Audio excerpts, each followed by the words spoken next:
Muy buenos días, estimados hermanos. Qué gusto volverlos a ver. Como ustedes sabrán, y pues bueno, para los que no saben, Brian se encuentra en Cochabamba. Cada 3 meses nosotros vamos a presentar un informe de cómo está yendo el punto de misión. Y en esta ocasión le tocó a él ir. Y también es la última vez que vamos como punto de misión. Así que es el último informe como misión que se le iba a presentar. La verdad que eso me alegra, ¿no? Porque ya, como mencionábamos en las clases de membresía, el primer domingo de febrero nos vamos a establecer como una congregación, como una iglesia con una membresía reconocida que se une bajo una misma fe y se compromete a animarse, a cuidarse los unos a los otros. Así que ya estamos cerca, hermano.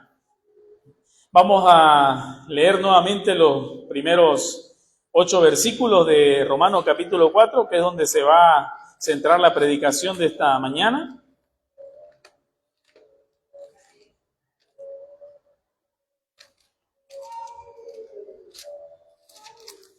Dice así Romanos capítulo 4, versículo 1 al versículo 8.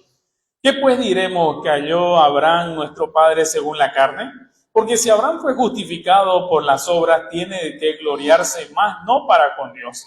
¿Por qué? ¿Qué dice la Escritura? Y creyó Abraham a Dios y le fue atribuido a justicia. Pero al que obra no se le cuenta el salario como gracia, sino como deuda. Mas al que no obra, sino que cree en aquel que justifica al impío, su fe le es contada por justicia. Como también David habla de la bienaventuranza del hombre al cual Dios atribuye justicia sin obra, diciendo: bienaventurados aquellos cuyas iniquidades son perdonadas y cuyos pecados son cubiertos. Bienaventurado el varón al cual el Señor no imputa pecado. Vamos a orar. Padre, dejamos en tus manos esta mañana y esta predicación. Por favor, ayuda a mis hermanos y también ayúdame a mí, Señor, a llevar adelante este servicio.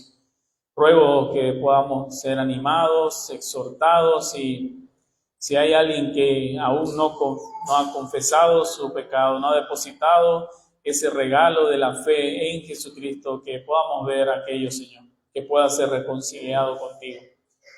Oramos en tu bendito nombre. Amén. Muy bien, hermanos, nosotros vivimos en una sociedad o en un mundo donde todo funciona con méritos, ¿no? En la mayoría de los casos se asciende en el trabajo por un buen desempeño, se aprueba por un buen rendimiento, se recibe un pago por un buen trabajo que se está realizando.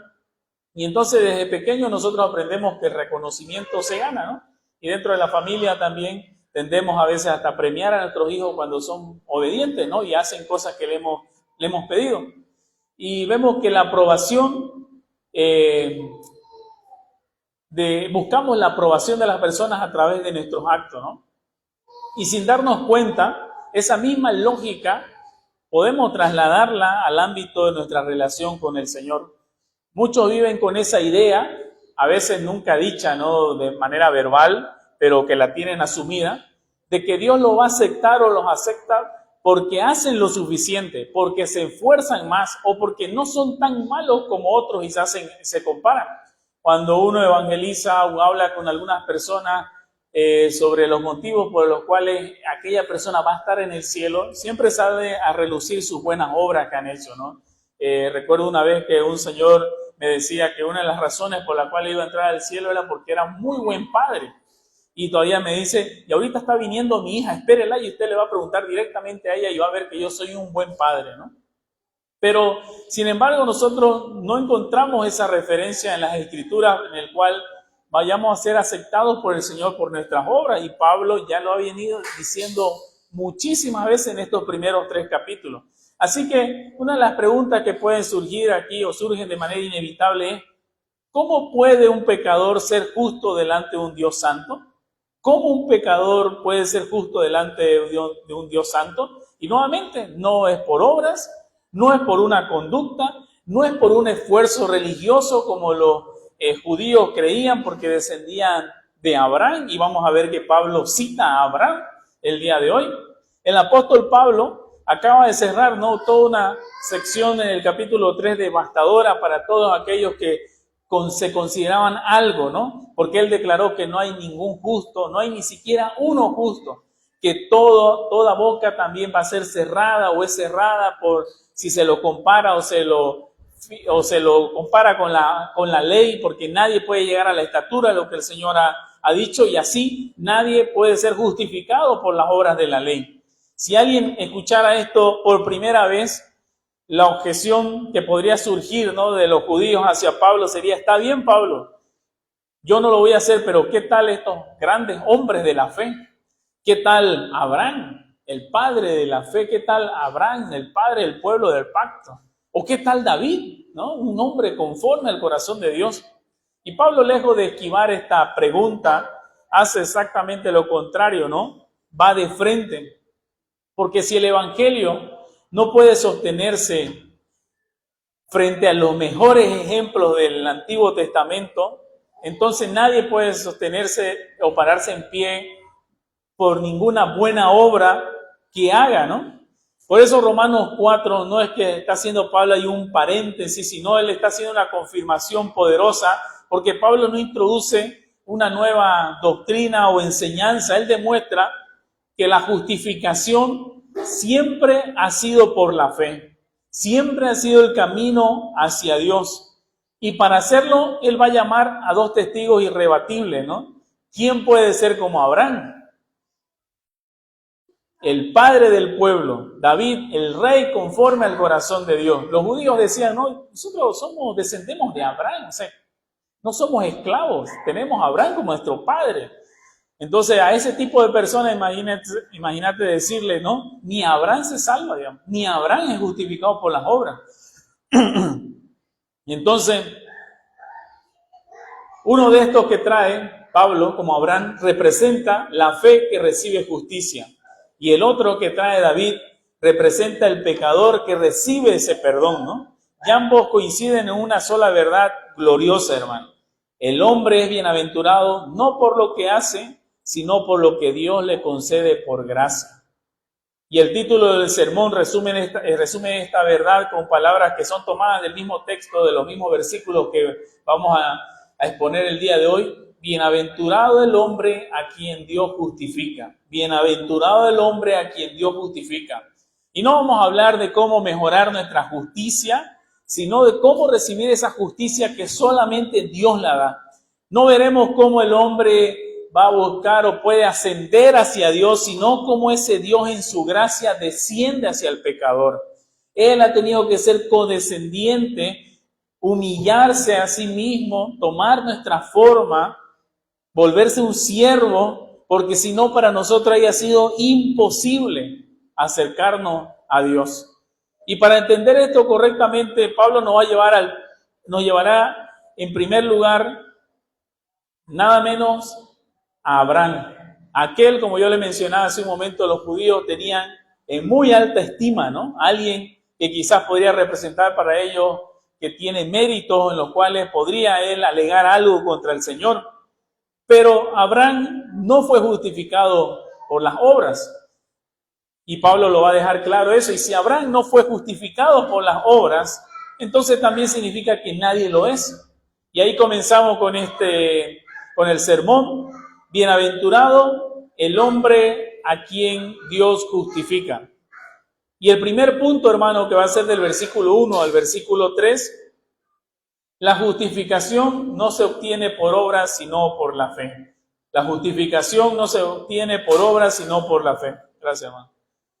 Versículo 4 al 5, que es el segundo punto, la justificación no es salario ganado, sino gracia otorgada. La justificación no es salario ganado, sino gracia otorgada. Y el punto 3, que sería versículos 6 al 8, la justificación incluye perdón completo y no imputación del pecado. La justificación incluye perdón completo y no imputación del pecado. Y el texto, versículo 1 a versículo 8 del capítulo 4. El primer punto, hermano, leamos versículo 1 al versículo 3. ¿Qué pues diremos que halló Abraham, nuestro padre según la carne? Porque si Abraham fue justificado por las obras, tiene de qué gloriarse, pero no para con Dios. ¿Por qué? ¿Qué dice la Escritura?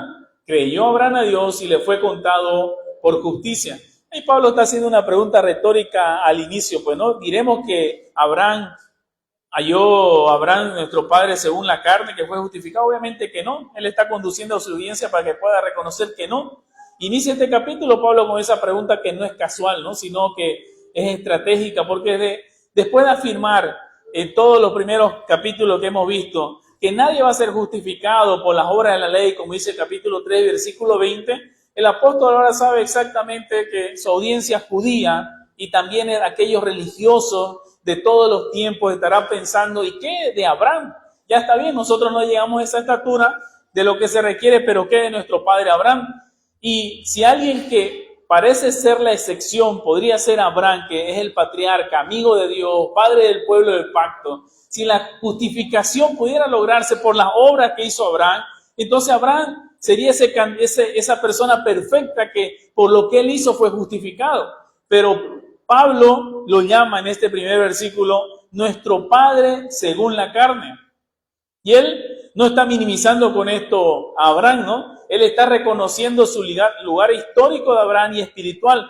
Pero justamente allí es donde el argumento que Pablo va a presentar se vuelve más penetrante, porque Pablo no discute con ejemplos marginales, sino con el mejor caso posible.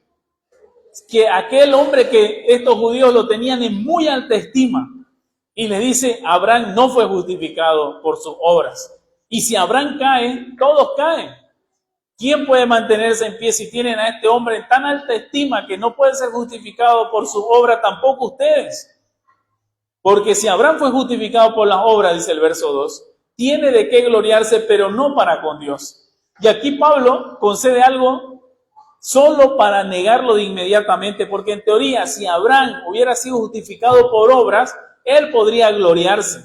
Pero ese tipo de gloria solamente tendría sentido en un plano humano, nunca delante del Señor. Las personas por sus obras, por sus acciones, podrían gloriarse delante de los hombres, pero delante del Señor no lo van a poder hacer. Nunca, porque la justicia que Dios demanda no admite comparaciones en el sentido de que yo soy mejor que entonces puedo ser mejor, puedo ser aceptado delante del Señor. No admite currículum espirituales también, ni tampoco méritos acumulados, porque delante de Él, como dice el apóstol Pablo en el capítulo 3, versículo 27, toda jactancia queda excluida. Nadie puede presentarse delante del Señor por sus méritos, por sus obras. Y aquí después Pablo hace lo que siempre hace cuando quiere cerrar un argumento de manera definitiva.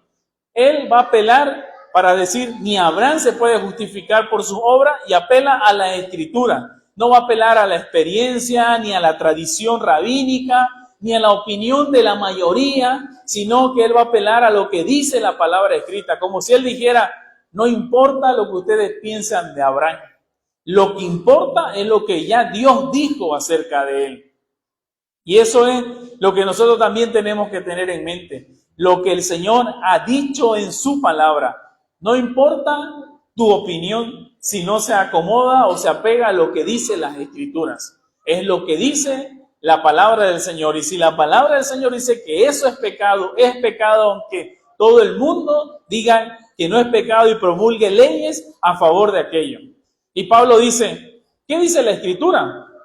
En el verso 3. ¿Qué dice la Escritura? Creyó Abraham a Dios y le fue contado por justicia. Pablo no se va a poner nuevamente a discutir con conjeturas, sino que él deja que la Escritura hable por sí mismo, que la Escritura dé una sentencia. Y lo que la Escritura dice acá es sorprendente, ¿no? Incluso podría ser escandaloso para una mentalidad religiosa basada en las obras como estas personas que estaban escuchando. Porque él no dice, Abraham obedeció y fue contado por justo. Él no dice, Abraham se esforzó y fue recompensado. Tomar agua.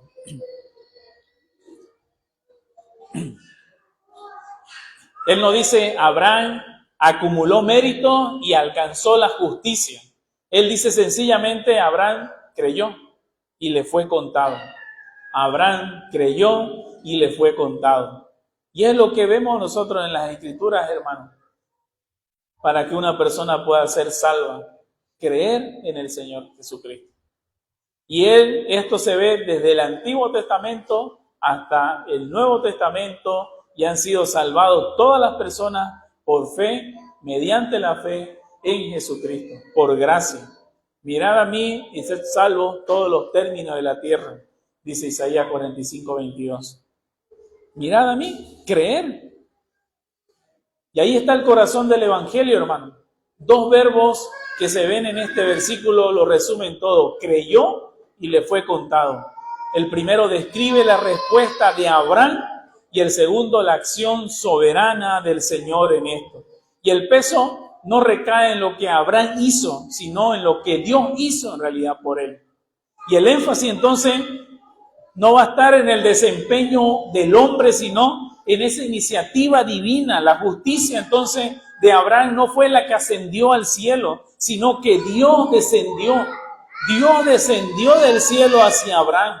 No fue una justicia acumulada por las obras que venía Abraham haciendo, sino una justicia acreditada, una justicia imputada, una justicia contada, y todo esto por gracia del Señor. De la misma manera como Abraham fue salvado y justificado, de la misma manera nosotros el día de hoy somos salvados y justificados, porque Abraham no presentó algo propio para ser aceptado.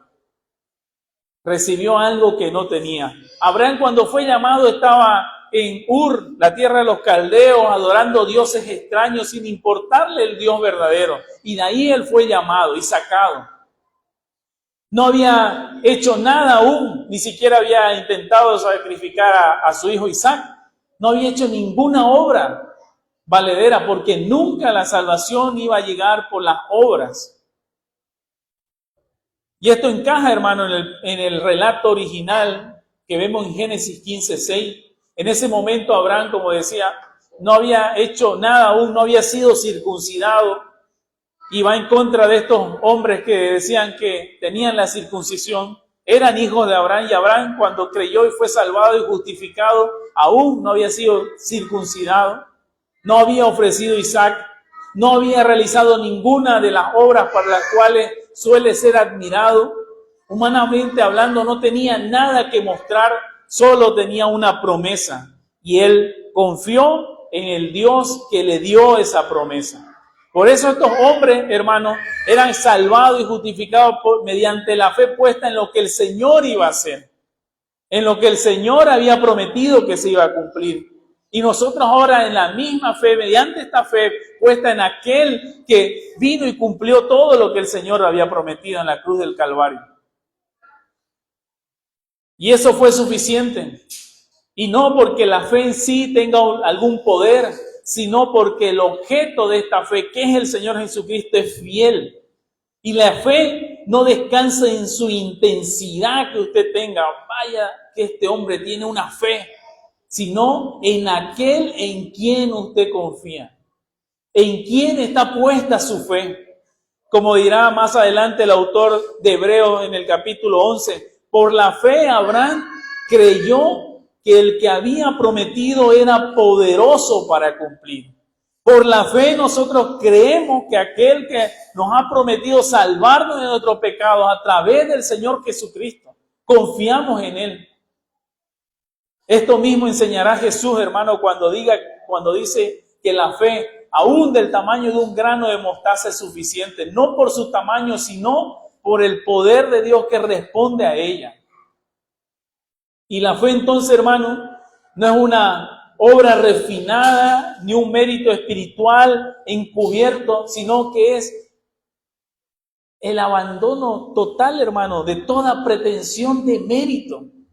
Es reconocer, hermano, que yo no tengo ninguna justicia propia que pueda yo ofrecer y que necesito esa justicia y que es un regalo. Por eso Pablo puede decir también en Efesios capítulo 2, versículo 8 al 9, porque por gracia sois salvos por medio de la fe. Y esta fe no va a decir que es de nosotros, que ha nacido de nosotros.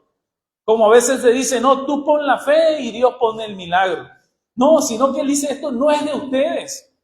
Pues es don de Dios, es un regalo de Dios, es un regalo inmerecido del Señor hacia ustedes. y no por obra, para que nadie se gloríe, nadie pueda sacar pecho aquel día diciendo, yo obtuve esa fe me fue concedida por el tipo de persona que yo era. ¿Cuál es la diferencia entre vos y tu vecino que no cree en el Señor? Es gracia solamente.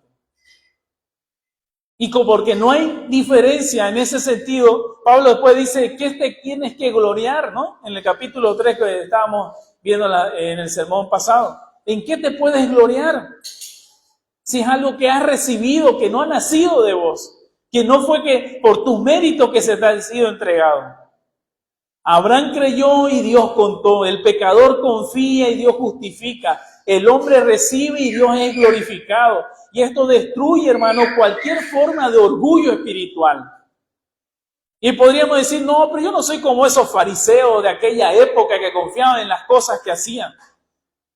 Pero muchas veces caemos en eso, hermano, cuando no consideramos ni tomamos a Dios en cuenta en nada de lo que nosotros hacemos o nos proyectamos o pensamos realizar de nuestra vida, confiando en que lo que nosotros hacemos va a salir bien y tiene que salir bien. O empezando a orar al Señor pidiendo ciertas cosas porque ahora yo estoy llevando un camino cristiano como debe de ser. Quizás el año pasado no, pero ahora sí lo estoy haciendo. Y ahora que yo le voy a pedir algo al Señor, Él tiene que cumplir lo que yo le estoy pidiendo. Pero eso no es así, hermano. Eso es un orgullo. Y Pablo destruye toda forma de orgullo espiritual. Si Abraham no tuvo de qué gloriarse delante del Señor, entonces nadie lo tiene. Ya Pablo fue contundente a decir que los gentiles pecan sin ley, que los judíos, los hipócritas religiosos, teniendo la ley, también pecan. Y después, en el capítulo 3, versículo 9, en adelante dice que no hay ningún justo. Ya fue claro y contundente, pero aún así trae al padre Abraham para demostrar que él tampoco tiene en qué gloriarse y no fue salvo por las obras. Si el padre de la fe fue aceptado por gracia, entonces nadie puede presentarse delante de Dios por méritos propios. Por eso es crucial entender, hermano, qué no es la fe. La fe no es una obra más refinada que usted pueda presentar, no es una obediencia adelantada, no es un mérito disfrazado de humildad, porque podemos caer también en esa hipocresía, creernos humildes, ¿no? Cuando uno dice que es humilde, se perdió la humildad. La fe, hermano, es una dependencia absoluta en el Señor. Es confiar no en lo que uno hace para Dios, sino en lo que Dios ha prometido hacer a favor tuyo, a pesar de ser un pecador. Y Abraham no fue justificado porque él creyó mejor que otros, sino porque creyó en el Dios que cumple lo que promete y que justifica al que no tiene nada que ofrecer al Señor.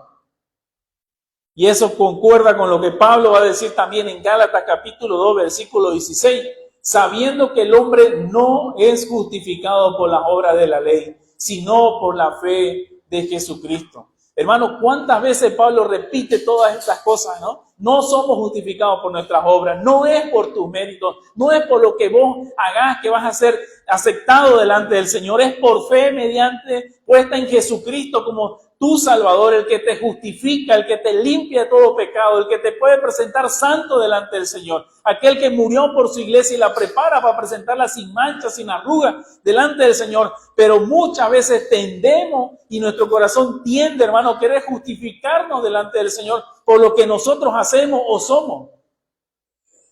La fe no compite con la gracia, sino que se apoya completamente en ella, porque es aquella mano vacía, hermano, que recibe la justicia de Dios, no la obra que la produce. Es aquel mendigo, hermano, que no tiene que ofrecerle al Señor para que Él lo pueda salvar. Como decía el Señor Jesucristo en Mateo capítulo 5, ¿no? Los pobres en espíritu. ¿Qué podemos ofrecerle al Señor, hermano, para que Él nos pueda mirar con agrado y salvarlo? Y aún así, hermano, de tal manera amó Dios al mundo que envió a su único Hijo a morir en nuestro lugar. Y ahora que Él ha hecho todo de principio a fin para salvarnos, nos vamos a glorificar nosotros, vamos a poner algunas razones para por qué nosotros somos salvos o nos hemos acercado al Señor. Obviamente no, porque todo es por gracia. Y ahora, si Abraham no fue justificado por obra, entonces la justificación no puede entenderse como un salario ganado, lo va a decir Pablo ahora en estos siguientes versículos. Y si no es un salario, solo puede ser una cosa, ¿no? Gracia. Gracia del Señor. Y eso es exactamente lo que Pablo va a explicar a continuación en los versículos 4 y versículo 5. En el punto 2, que en la justificación no es un salario ganado, sino gracia otorgada. Dice así el versículo 4 y el versículo 5. Pero al que obra no se le cuenta el salario como gracia, sino como deuda. Mas al que no obra, sino cree en aquel que justifica al impío, su fe le es contada por justicia.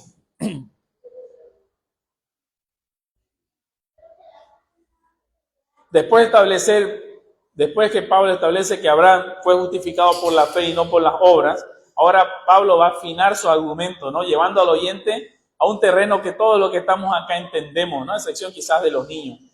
El trabajo y el salario. No sé si usted algún día cuando le depositan su sueldo, lo llama a su jefe y le dice: nunca he tenido un hombre tan bondadoso en mi vida que me ha dado este dinero en mi cuenta, etcétera. No, porque el salario es una deuda, ¿no? Más bien, si no nos pagan el salario cuando corresponde, nos molestamos, porque no, es una plata que nos deben. Entonces Pablo está diciendo aquí, ¿no? Al que obra no se le cuenta el salario como gracia, sino como una deuda, porque estamos dando nuestro servicio. Entonces Pablo no entra aún en poesía ni en historia, entra en la lógica básica de la vida diaria. Al que obra no se le cuenta el salario como gracia, sino como deuda. Pablo parte por algo obvio, ¿no? Como yo le estaba mencionando, cuando una persona trabaja, el pago no es un favor del empleador. No se recibe eso como si fuera una gratitud, sino como un derecho. Inclusive si no nos pagan, vamos al Ministerio de Trabajo y sentamos una denuncia, ¿no? Entonces nadie dice: qué bondadoso mi jefe por pagarme. Realmente no me lo esperaba. Sino más bien uno dice: ya estamos a 31 y me corresponde y todavía no ha llegado el sueldo, ¿no? Entonces el salario no es gracia, es una obligación, es una deuda que debe ser cancelada. Y eso precisamente el punto de Pablo. Si la justificación funcionara por obras, entonces Dios estaría obligado a justificar a aquellas personas que obran de buena manera. Entonces la salvación dejaría de ser gracia y pasaría a ser un salario. Y Dios ya no sería el dador misericordioso, sino el pagador de servicio religioso, aquel deudor. Y eso dice Pablo que es imposible. Es imposible porque la Escritura es clara en todo esto desde el principio. Desde el principio. Dios no está en deuda con el hombre. Dios no le debe nada al hombre. El hombre en realidad siempre está en deuda con Dios. Por eso Pablo avanza un paso más y aquí viene la frase que sacude toda la religión basada en mérito, que me imagino aquellas personas que escucharon el mensaje y nosotros el día de hoy: mas al que no obra, si no cree en aquel que justifica al impío. Pablo está diciendo nuevamente acá: Dios no está justificando al obediente, al disciplinado o al moralmente aceptable. ¿A quién está justificando Dios acá? Al impío.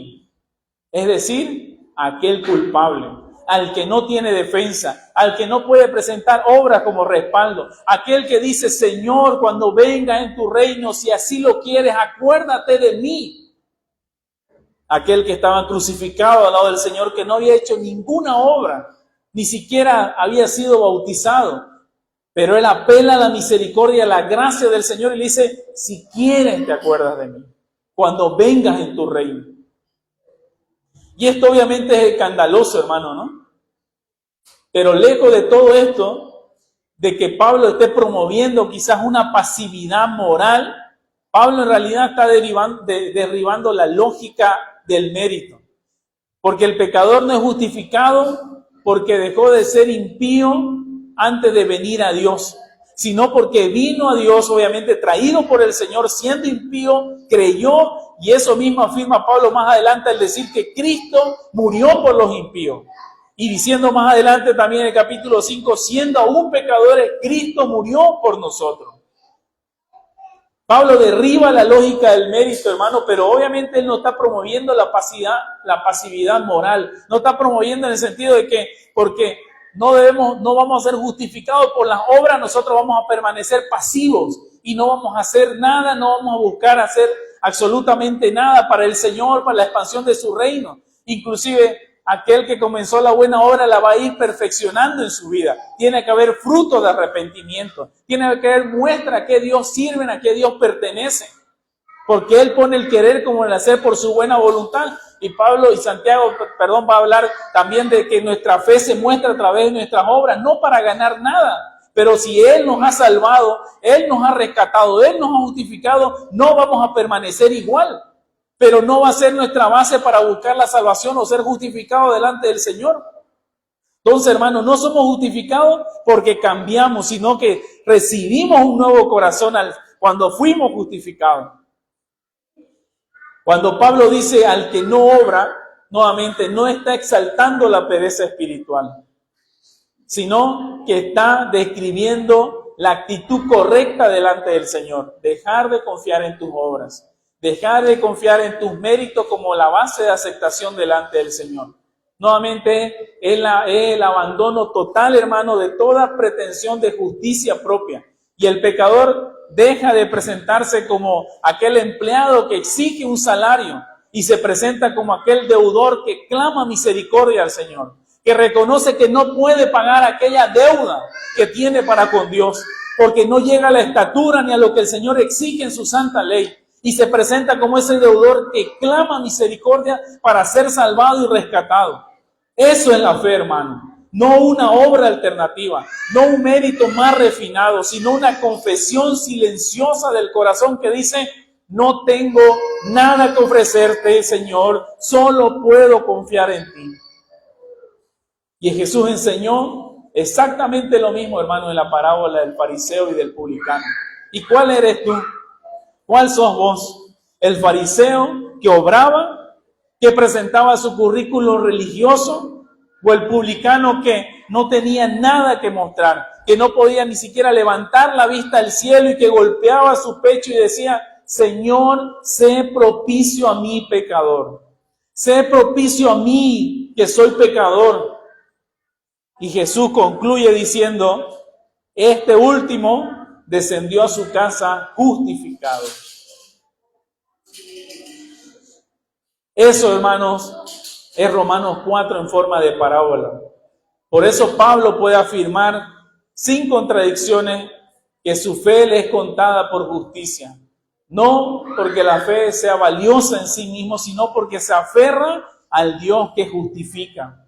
La fe no paga una deuda, sino que recibe una gracia. No compra una justicia, sino que recibe esta justicia como un don inmerecido. Porque Dios no paga justicia como si fuera un salario deudado para aquel que dice creer en Él, sino que la concede gratuitamente por gracia a todo aquel que genuinamente cree en Él, aun cuando ese creyente llegue como un impío.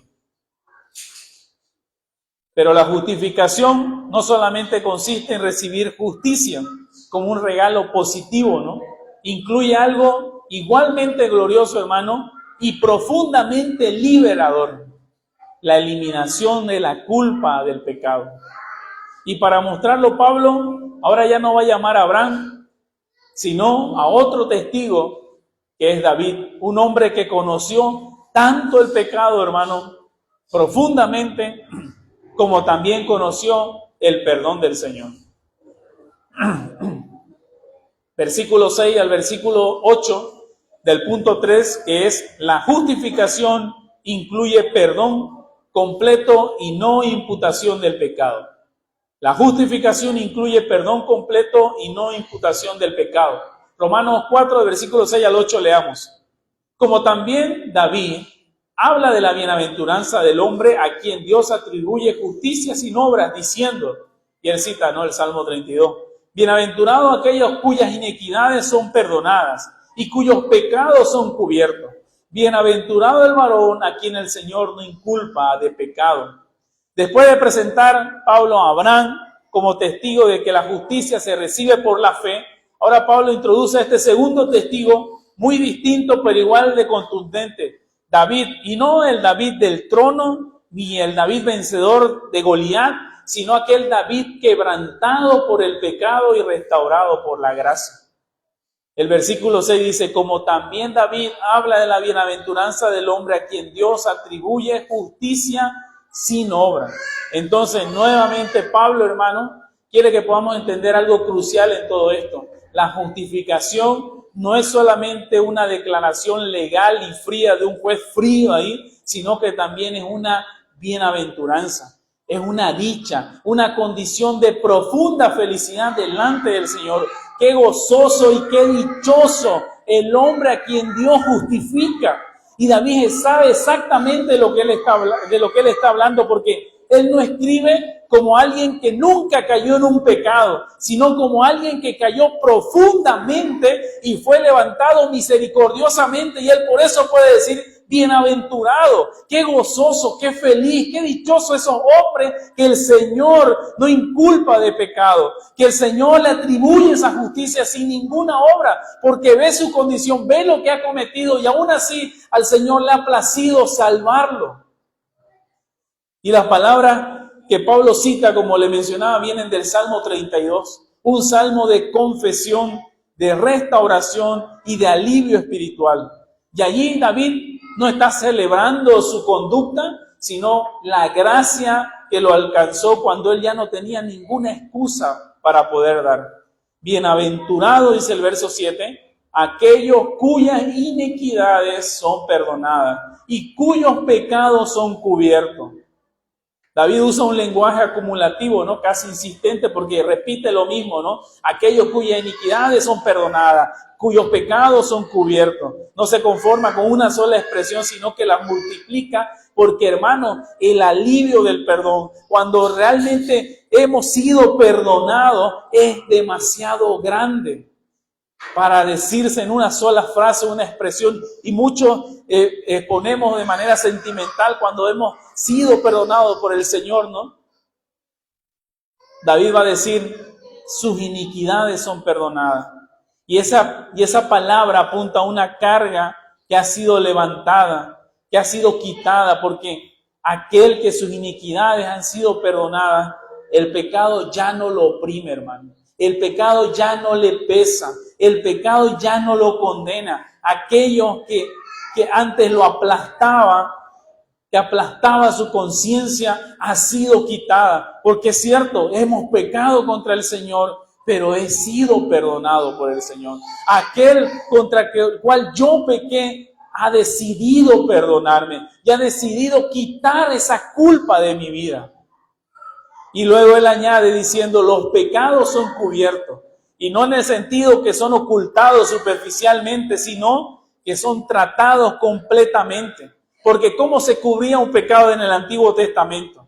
Implicaba la expiación, implicaba sacrificio, implicaba la sustitución. Y David obviamente entiende muy bien sobre su culpa. Y no fue algo que simplemente fue pasado por alto, sino que fue algo tratado delante de Dios. Y ese pecado que ha sido cubierto de nosotros, hermano, no fue simplemente pasado por alto, fue expiado por el Señor.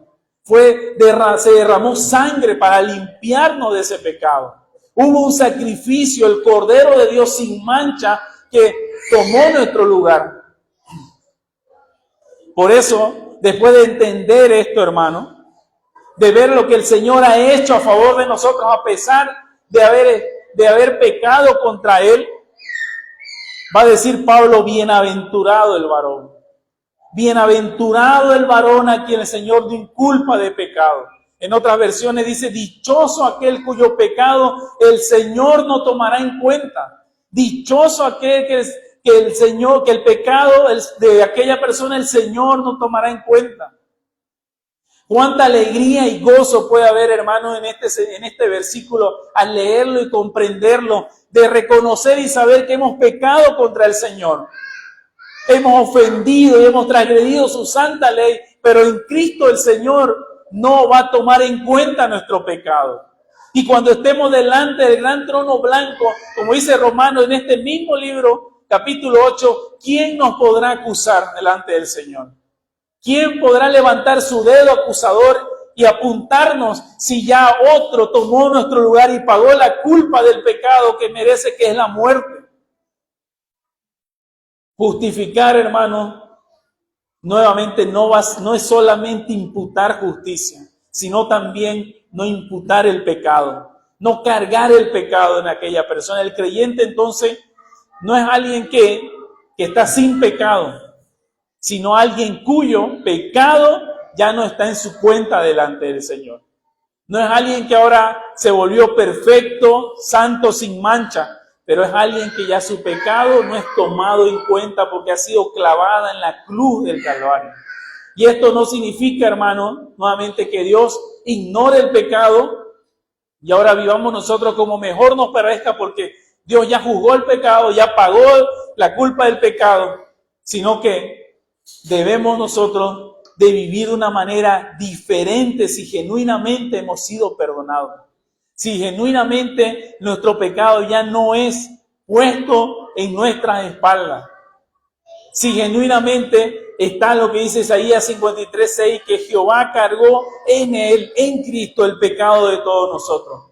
Porque a él que no conoció pecado, por nosotros lo hizo pecado.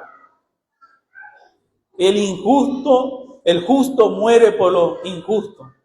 Y por nosotros se hizo maldición. Porque el pecado no desapareció en el aire simplemente, ¿no? No es porque, como algunos creen, porque Dios es amor, entonces todos vamos a ser salvos, creyendo ese universalismo, ¿no? El pecado tenía que ser pagado. Y ese pecado fue imputado a Cristo, fue cargado a Cristo. ¿Y por qué fue imputado, hermano? Porque Él era el único que podía llevar y pagar la culpa que nosotros debíamos de pagar. Y si fue imputado en Él, hermano, ten por seguro que ya no va a ser cargado nuevamente a tus espaldas. Porque Dios no va a castigar 2 veces el mismo pecado. Dios no va a cobrar 2 veces la misma deuda. Si la justicia ya fue satisfecha y su misericordia fue desplegada y su gracia te ha alcanzado, eres una persona dichosa. Por eso Pablo puede decir más adelante, sin contradicción, como yo les mencionaba, no hay ninguna condenación para los que están en Cristo Jesús. No hay ninguna condenación para los que están en Cristo Jesús. Nuevamente, no es porque dejemos de pecar, porque si decimos que no tenemos pecado, lo hacemos a Él mentiroso, dice el apóstol Juan. Pero ese pecado ya no es tomado en cuenta, ya no es imputado de nosotros, ya no está cargado en nuestras espaldas porque otro lo cargó en nuestro lugar. La justificación entonces, hermano, no es una simple ficción legal ni un autoengaño espiritual, es una realidad gloriosa donde la justicia y la misericordia de Dios se abrazan en aquella cruz del Calvario, hermano. Dios sigue siendo justo y el pecador es verdaderamente perdonado. Y David entendió esto siglos antes de que aparezca la cruz. Nosotros ahora lo entendemos mirando hacia atrás, viendo a ese Cristo que fue colgado en aquel madero en nuestro lugar. Y el justificado ahora vive sin condenación, no porque no peque o no haya pecado, sino porque su pecado fue plenamente tratado por Dios en Cristo. Por eso no hay en qué gloriarse. Gloriarse solamente en el Señor Jesucristo. Y aquí, hermanos, hemos caminado por este pasaje con estos 2 testigos irrebatibles. Abraham nos enseña que la justicia delante de Dios no se conquista, sino que se recibe. Y David nos mostró que el perdón de Dios no es un perdón parcial ni frágil, sino es un perdón completo y bienaventurado. Y el Evangelio nos ha revelado la razón de todo esto, que es Cristo. Nada de lo que hemos visto sería posible si Dios simplemente hubiera pasado por alto el pecado. Pero nuevamente Dios no ignoró nuestra culpa, sino que la cargó en su Hijo. No disminuyó la justicia ni su santidad, sino que la satisfizo plenamente en la cruz. Y precisamente por eso Él puede justificar al impío sin dejar de ser justo. Por eso al final, hermano, la pregunta que este texto nos impone a cada uno de nosotros no es cuántas obras has hecho para presentarse en aquel día del juicio final o cuán constante ha sido tu vida religiosa Ya hemos estado un año congregándonos como punto de misión. Has venido todos los domingos. No se trata de eso, hermano. ¿Cuánto has avanzado en comparación con otros hermanos? Si bien, obviamente, con una perspectiva correcta, el creyente tiene que tener un avance, ¿no? Pero no se trata de esto para ganar la justificación, como hemos venido hablando todos estos 40 minutos. La pregunta aquí decisiva es una sola. ¿En quién estás confiando para estar en paz con Dios? ¿En quién estás confiando? La Escritura no pronuncia bienaventuranza sobre el autosuficiente, ni sobre el moralmente fuerte, ni sobre el religiosamente disciplinado. ¿Dónde caen las bienaventuranzas? Mateo capítulo 5. ¿Dónde cae esta bienaventuranza en este capítulo 4 de Romanos? Sobre aquel pecador que no confía en él. Con aquel pecador que sabe que no tiene que ofrecer al Señor. Ese es el bienaventurado. Ese es el bienaventurado al cual el Señor no inculpa de pecado, porque ha confiado en su Hijo, ha confiado en el Señor Jesucristo. Y hoy, como en los días de Pablo, hermano, la palabra sigue proclamando: bienaventurado el hombre a quien el Señor no imputa pecado. Ese hombre, esa mujer, no es perfecto, obviamente. No es el que nunca cayó, no es el que tiene algo que ofrecer, sino es el que cree. Es el que cree, es el que descansa en su Salvador. Y nuevamente la pregunta: ¿en quién estás creyendo? ¿En quién estás descansando?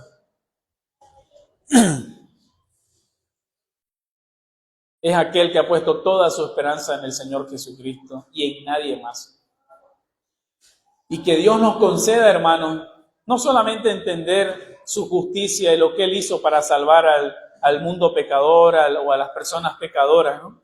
Sino vivir descansando en ella, para su gloria, para el gozo eterno de nuestras almas, para que realmente nosotros nos sintamos bienaventurados, hermanos. Porque el mayor problema que teníamos con el Señor es el pecado, esa enemistad. Y eso ha sido sanado, ha sido restaurado, para que podamos descansar en Él. Que sea lo que acontezca en nuestra vida en este corto caminar por este mundo, que solo dura un parpadeo, no importe, porque nuestra mirada solamente está en el Señor Jesucristo. Él no nos ha prometido un caminar feliz por este mundo. Sí con gozo, sí con paz, porque esa paz que Él nos da sobrepasa todo entendimiento, pero en este mundo tendremos aflicción. Tendremos situaciones complicadas. El mundo nos va a despreciar y nos desprecia. Pero no se acaba acá. Aquel que descansa en Cristo, aquel bienaventurado, pasará una eternidad con su Señor. Y toda lágrima, hermano, toda penuria, toda enfermedad, todo problema que haya acontecido acá en este mundo, todo desprecio, no valdrá nada con la primera mirada que veamos a nuestro Señor Jesucristo cara a cara. Yo me trato de imaginar ese momento, hermano, pero no puedo en realidad. Nuestra mente tan finita no podemos ni imaginar aquel momento cuando crucemos el umbral de la muerte y pasemos a la eternidad y el primero que nos reciba sea aquel que murió en la cruz del Calvario para salvarnos de nuestros pecados, y lo miremos cara a cara a Él y lo veamos tal como Él es, y nos enjuague la lágrima de nuestros ojos y nos abrace y nos reciba. Y hermano, todo lo que hayamos pasado en este mundo no tendrá ninguna importancia. Él es el único por el que vale la pena morir. Es el único por el que vale la pena vivir. Es el único, hermano. Oremos. Señor, te damos gracias por este tiempo que nos has permitido tener. Gracias te damos, Señor, porque tú nos consuelas. Ayúdanos, Señor, a que nuestra mirada siempre esté puesta en ti y no en nosotros. No en lo que hagamos, no en lo que nos creamos. Lejos esté de nosotros la autosuficiencia, y sino que realmente nosotros podamos decir que somos bienaventurados, porque a pesar de lo que somos, tú no nos inculpas del pecado, porque nuestro pecado ha sido pagado en la cruz del Calvario. Oramos, Señor, en tu bendito nombre. Amén. Gracias, hermano.